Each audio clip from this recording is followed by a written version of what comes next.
Assalamu alaikum, dear students. Today our topic of presentation is general rules of fragmentation in mass spectrometry.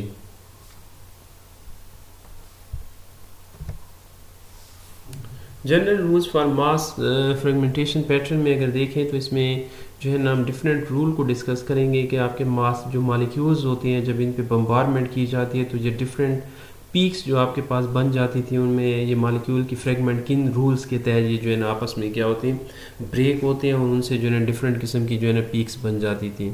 अगर हम first rule को discuss करें तो जो आपके पास फर्स्ट रूल है the relative height of the molecular ion peak is greatest for the straight chain compound and decrease as degree of branching increase। आपके पास ये जो कहते हैं कि relative height of molecule greatest for straight chain molecule के जितने straight chain molecule होते हैं उनकी जो आपके पास रिलेटिव हाइट होती है पीक्स की ज़्यादा होती है। इट मीन्स कि उस पर पॉजिटिव चार्ज आता है। Decrease as degree of branching increase and उसकी जो जितनी भी उसकी जो है ना ब्रांचिंग होती चली जाती है उसकी जो हाइट है इंटेंसिटी है वो कम होती चली जाती है।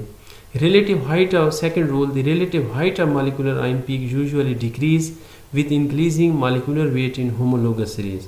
अगर इसमें फ्रेगमेंटेशन पैटर्न को हम होमोलोगस सीरीज़ के उस पर हम डिस्कस करें तो हम देखेंगे कि आपके पास जैसे होमोलोगस सीरीज़ में नंबर ऑफ जो है ना CH2 के इससे जो है ना एक बढ़ते चले जाते हैं मालिकुलर वेट इंक्रीज़ होता चला जाता है। तो जैसे जैसे उसका जो है ना मालिकुलर वेट इंक्रीज़ होता चले जाएगा molecular ion peak will decreases with increasing molecular ion peak.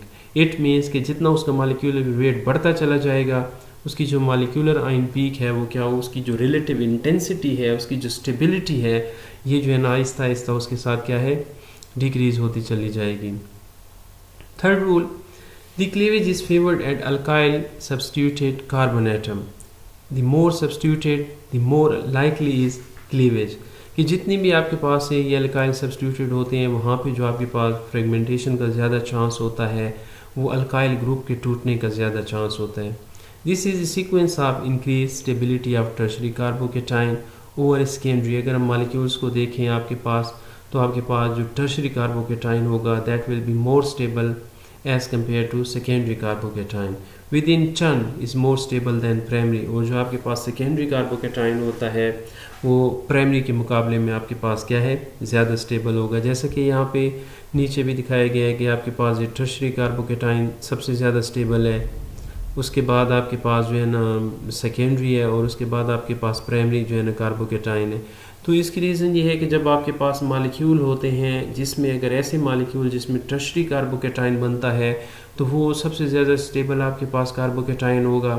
ऐसे मालिक्यूल जिसमें जो है ना पॉसिबिलिटी होती है कि सेकेंडरी कार्बोकेटाइन बन जाए तो वो सेकेंडरी कार्बोकेटाइन स्टेबल होता है और सबसे लास्ट में आपके पास क्या होता है प्राइमरी कार्बोकेटाइन होता है। और सम टाइम हम आगे मालिक्यूल की जो है ना फ्रेगमेंटेशन पैटर्न्स को भी देखेंगे उसमें देखेंगे कि बास टाइम ये जो है ना सेकेंडरी कार्बोकेटाइन अपने आप को रीअरेंज करके मोस्ट स्टेबल टर्शरी कार्बोकेटाइन में जो है ना रीअरेंज करके अपने आप को जो है ना बेस पीक बना देता है ताकि स्टेबल जो है ना कार्बोकेटाइन बन जाए।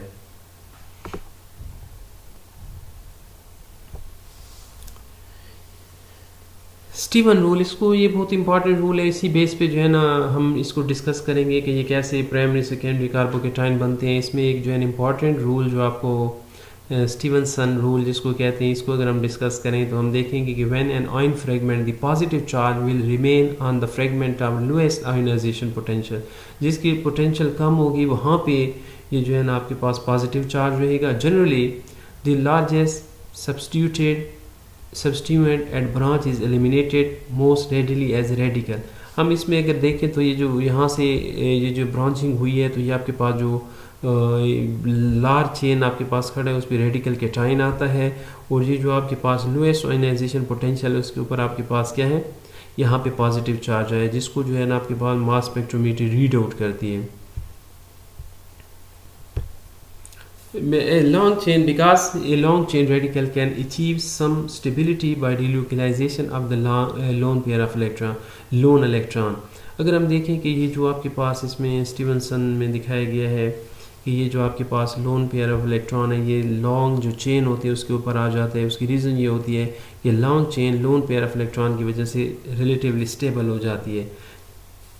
In this methyl one methyl, अगर इसको देखिए आपके पास है वन मिथाइल पेंटेन, ये आपके पास लॉन्गेस्ट फ्रेगमेंट है, ये जो आपके पड़ा है जिसको रेडिकल कैटाइन का वो आप उसने नाम दिया गया है। और ये जो आपके पास ब्रांचिंग फ्रेगमेंट दिखाया गया है जिसपे ये जो मोस्ट स्टेबल है सेकेंडरी कार्बोकेटाइन है, इस पे आपके पास पॉजिटिव चार्ज है और इसको जो है ना वो रीड आउट करते हैं।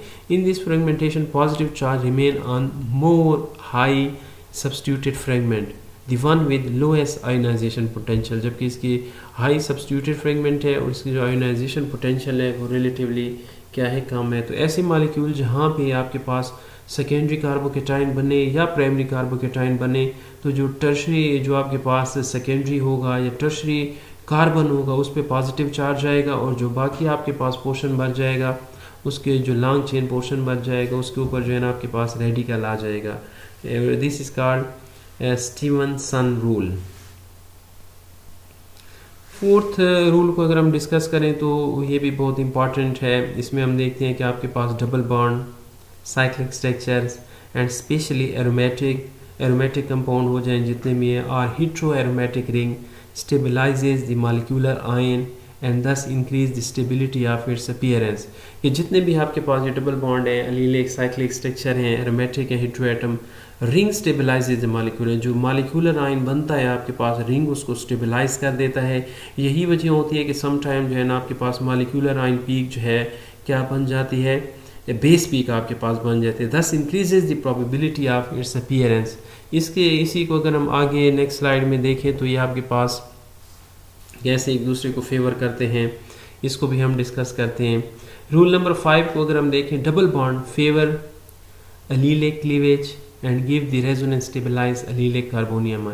अगर आपके पास ऐसे कार्बन ऐसा कोई ग्रुप मौजूद है जिसमें जो है ना अलीलिक उसका केटाइन बनने का चांस हो, तो ये उसको फेवर करते हैं, वहाँ से ब्रेकेज होगी ताकि अलीलिक कार्बोकेटाइन आपके पास बन जाए।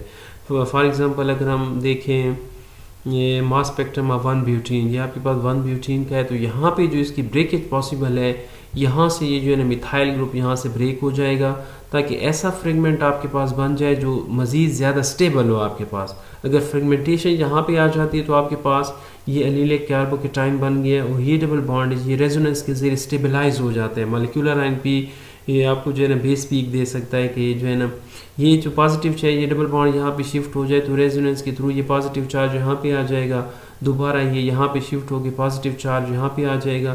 तो ये जो आपके पास ये जो यहाँ से आपके पास फ्रेगमेंटेशन हुई है, तो ऐसी जगह पे अगर ऐसे 1-ब्यूटीन या कोई ऐसे कंपाउंड है कि उसमें अगर ब्रेक ऐसा फ्रेगमेंट ब्रेक किया जाए जहाँ से आपके पास अलीलिक कार्बोकेटाइन बने, तो ये आपके पास पॉजिटिव फ्रेगमेंट होगा और आपको जो है ना मोर स्टेबिलिटी देगा, क्योंकि ये जो आपके पास अलीलिक कार्बोकेटाइन बन जाते हैं, जो भी जिस किस्म के कंपाउंड हो उसमें अगर अलीलिक कार्बोकेटाइन बन रहे हैं तो ये अलीलिक कार्बोकेटाइन रेजोनेंस स्टेबिलिटी देते हैं और आपके पास जो केटाइन होता है वो मोर स्टेबल हो जाता है। Rule number 6, saturated rings tend to lose alkyl side chain and alpha carbon atom and this positive charge tend to stay with the ring fragment। अगर इसको देखें तो ये भी बहुत इंपॉर्टेंट रूल है कि ऐसे कंपाउंड जिसमें जो है ना आपके पास रिंग हो, सैचुरेटेड रिंग हो और उसमें जो है ना आपके पास कोई उसके साथ जो है ना अल्काइल ग्रुप लगा हुआ हो, तो ये कहते हैं कि फ्रेगमेंट जो है ना आपके पास जो ब्रेकिंग होगी वो अल्फा पोजीशन पे होगी, अल्फा कार्बन एटम पे, and the positive charge tend to stay with the ring fragment. और ये पॉजिटिव चार्ज जो आपके पास रिंग वाला पोर्शन होगा उस पे स्टे करेगा, क्योंकि रिंग का जो पोर्शन होता है दैट इज मोर स्टेबल। अगर इसको हम देखें तो ये आपके पास एक कंपाउंड है mass spectrum of n propyl cyclohexane.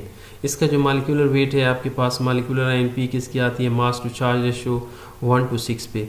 इसकी जो ब्रेक डाउन होगी यहाँ से जो है ना ये जो सबसे जो उसको कह लें कि आपके पास बेस पीक या मोस्ट स्टेबल पीक होगी अल्फा पोजीशन से, अगर हम इसे ब्रेक करें तो ये आपके पास ये लॉन्ग चेन पोर्शन है, इस चेन पोर्शन पे आपके पास फ्री रेडिकल आ गया, और जो आपके पास रिंग वाला पोर्शन खड़ा है इस पे आपके पास क्या है, पॉजिटिव चार्ज आ गया।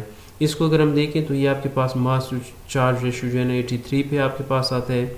इसकी फर्दर ब्रेक डाउन होती है, उसमें से जो है ना अल्कीन का मॉलिक्यूल निकल जाता है और आपके पास CH2CH3 जो है ना कार्बोकेटाइन आपके पास बन जाते हैं, और इसकी जो मॉलिक्यूलर आयन पीक होती है आपके पास 55 पे आपके पास आ जाती है। रूल नंबर 7, ये जो है ऐसे कंपाउंड इसमें हम डिस्कस करेंगे जिसमें आपके पास बेंजीन रिंग के साथ जो है ना कोई अल्काइल ग्रुप अटैच होते हैं। इसको अगर हम देखें, in alkyl substituted aromatic compound the cleavage is very probable at the carbon at the bond to the ring. ऐसे कार्बन के साथ होगी जो बॉन्ड के साथ, ऐसे कार्बन पे होगी जो बॉन्ड जो है ना रिंग के साथ अटैच हो। Giving the resonance stabilise benzyl ion or more likely the tropylium ion. अगर इसमें हम जो डिस्कस करेंगे mass spectra of n butyl benzene, अगर हम देखें तो ये जो बॉन्ड है इसकी जो क्लीवेज हो रही है, ये आपके पास बेंजाइल एन ब्यूटाइल बेंजीन का ये जो आपके पास स्ट्रक्चर खड़ा है, तो ये आपके पास ये अल्फ़ा कार्बन है, ये बीटा कार्बन है। तो ऐसे कार्बन यहाँ से इसकी ब्रेक डाउन होगी, ये बॉन्ड यहाँ से ब्रेक होगा और आपके पास ये जो है ना इसमें पॉजिटिव इसमें जो है ना एक रीअरेंजमेंट भी होती है जिसको हम डिस्कस करेंगे बाद में डिटेल में भी नेक्स्ट स्लाइड्स में। यहाँ से ये बॉन्ड यहाँ पे शिफ्ट हो जाता है और ये यहाँ पे शिफ्ट हो जाता है और आपके पास पॉजिटिव चार्ज आ जाता है जिसको हम कहते हैं बेंजाइल केटाइन।